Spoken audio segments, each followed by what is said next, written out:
주님, 저의 마음을 열어주시어 당신 아드님 말씀에 귀 기울이게 하소서.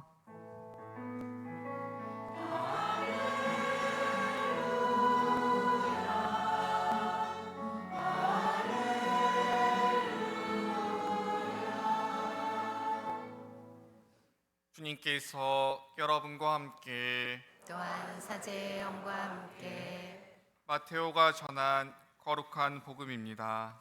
주님 영광 받으소서. 그때 예수님께서 제자들에게 이런 비유를 들어 말씀하셨다. 하늘나라는 자기 포도밭에서 일할 일꾼들을 사려고 이른 아침에 집을 나선 밭 임자와 같다. 그는 일꾼들과 하루 한 데나리온으로 합의하고 그들을 자기 포도밭으로 보냈다. 그가 또 9시쯤에 나가보니 다른 이들이 하는 일 없이 장터에 서 있었다. 그래서 그들에게 당신들도 포도밭으로 가시오. 정당한 삭슬 주겠소 하고 말하자 그들이 갔다. 그는 다시 12시와 오후 3시쯤에도 나가서 그와 같이 하였다. 그리고 오후 5시쯤에도 나가보니 또 다른 이들이 서 있었다. 그래서 그들에게 당신들은 왜 온종일 하는 일 없이 여기 서 있소?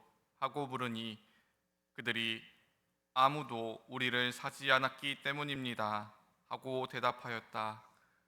그러자 그는 당신들도 포도밭으로 가시오 하고 말하였다.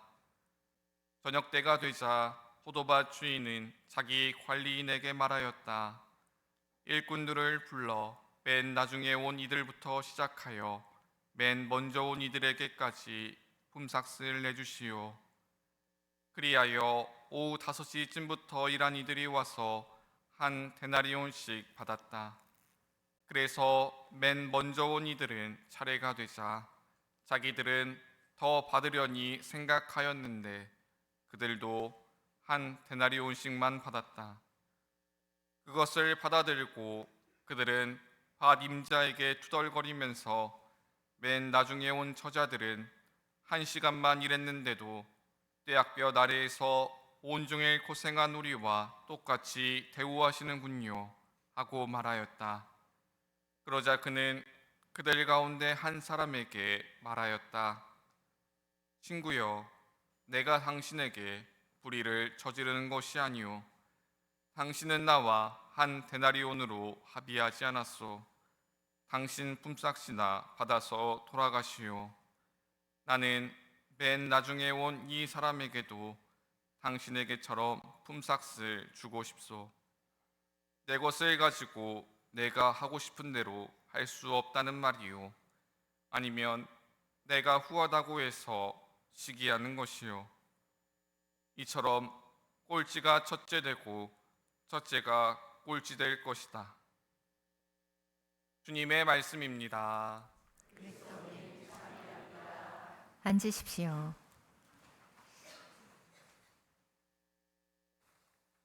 참 예수님. 오늘 복음에서는 예수님의 하늘나라의 비유 가운데 하나인 선한 포도밭의 주인의 비유가 나옵니다. 이 선한 주인이라는 표현에서 드러나듯이 주님께서는 당신의 포도밭으로 가장 먼저 불러온 이들에게나 일이 끝나기 직전에 불려온 이들에게나 똑같은 몫을 내어주십니다. 그럼으로써 당신의 셈법이 또 하늘나라가 세상의 방식과는 다르다는 것을 알려주십니다. 오늘 복음에서도 그렇고 또 지금까지 복음을 통해서 예수님께서 비유로 말씀하시고 가르치신 하늘나라는 어떤 나라일까요? 하느님의 자비가 먼저인 나라일까요? 아니면 인간의 의로움, 또 나의 노력이 먼저인 나라일까요? 당연히 하느님의 자비가 먼저인 나라라고 말씀하실 겁니다. 그런데 오늘 복음 내용을 살펴보면 이 포도밭 주인의 선한 의지가 묘하게 불편하게 다가옵니다. 왜 그런가 살펴보니 이 나의 능력이나 나의 노력, 그로 인한 나의 성과가 이 선한 주인의 의지 앞에서는 무력해지기 때문입니다. 온종일 땡볕에서 일한 이들, 복음에서 보면은 이른 아침이라고 되어 있는데 보통은 이스라엘에서 이른 아침은 6시를 이야기합니다. 그러니까 이른 아침에 온 이들은 꼬박 12시간을 포도밭에서 일한 겁니다. 맨 마지막에 온 이들은 딱 1시간만 일했죠. 근데 그들에게 똑같은 일당을 준다는 겁니다. 만약에 내 경우라고 생각해 보십시오. 똑같이 나는 12시간 일했고 맨 나중에 온 사람 1시간 만에 똑같은 일당 받아가면은 물론 위반한 건 없습니다. 불법은 아니지만 속이 뒤집어지죠. 왜냐하면은 특혜라고 생각할 겁니다. 사장이랑 친한가 보다. 맞습니다.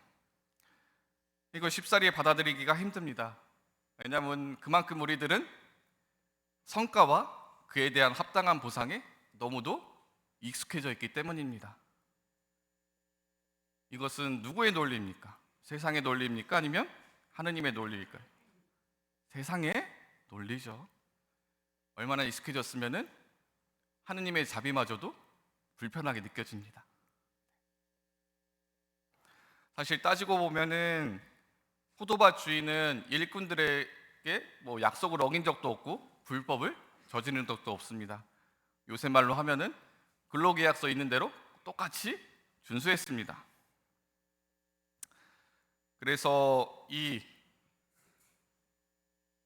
품팔이꾼들이 일당을 받아들고 투덜거리는 것은, 불만을 표하는 것은 오직 하나입니다. 주인의 선한 의지. 그 선한 의지 가지고 투덜투덜거립니다.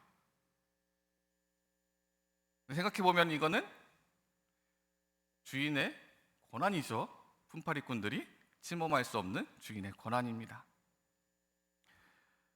이 선한 포도밭 주인의 비유를 듣는 동안 나의 마음에 조금 불편함이라도 느껴졌다면 그 안에는 하느님의 자비보다 나의 의로움, 나의 노력이 먼저라는 이 세상의 논리가 먼저 깔려져 있다는 것을 한번 생각해 보아야 하겠습니다. 한번 생각해 보십시오. 오늘 이 비유가 아니더라도 성경에서 하느님의 자비보다 자신의 의로움을 내세우며 이 투덜거리던 이들이 누구였습니까? 예수님께 투덜거리던 이들이. 기억나시죠? 바리사이들, 율법학자들. 조상들, 율법과 조상들의 전통을 충실히 지키던 이들이었습니다. 예수님께 이들 인정받지 못하는 의로움을 가지고 내세우던 이들을 보면은 어떻게 좀 안타깝습니까?